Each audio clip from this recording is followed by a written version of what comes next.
have a lifelong love of magic, and because of that, I gained an interest in science and physics, which is the backbone of magic.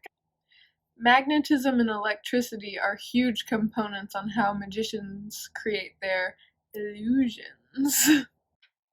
Because of that, my project focuses on Michael Faraday, who is a main contributor in studies of magnetism and electricity.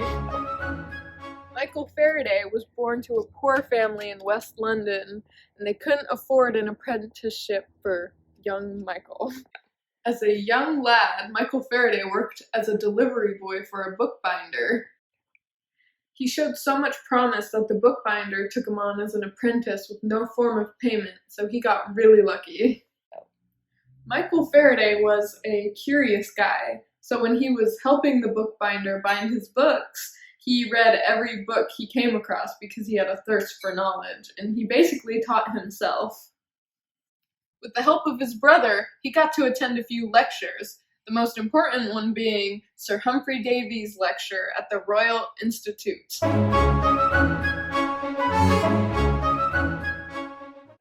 Sir Humphrey Davy was so impressed that he took him on as his assistant.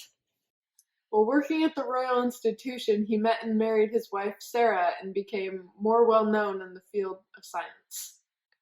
Soon after, his friend asked him to review a published work on electromagnetism, and in order to do that, he recreated and tested every experiment in the book. Electromagnetism was something he was really interested in because he thought it was very useful. He became interested on how to conduct electricity and how to stop it. Through experimentation, Faraday figured out that magnets could induce the same type of electricity as natural sources such as lightning and static electricity. He discovered that a wire carrying electrical current could be made to move around a magnet.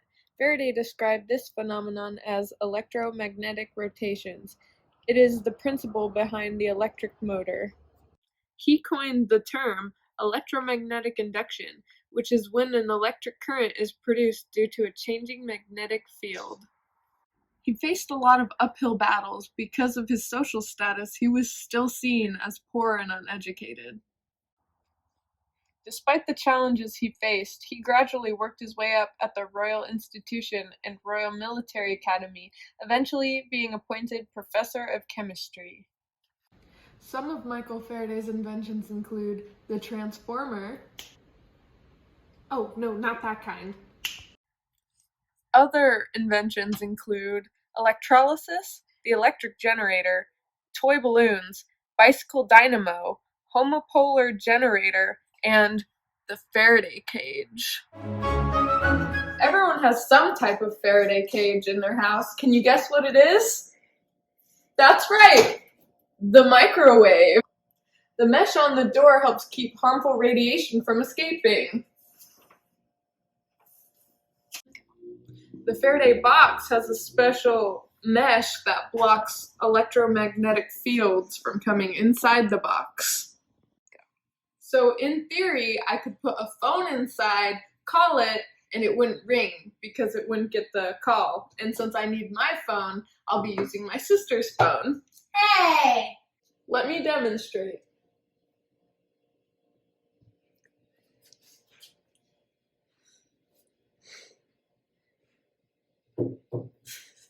I started this video talking about my love of magic, and Michael Faraday was actually one of the most influential for one of David Blaine's tricks, where he stood for 72 hours and was electrocuted.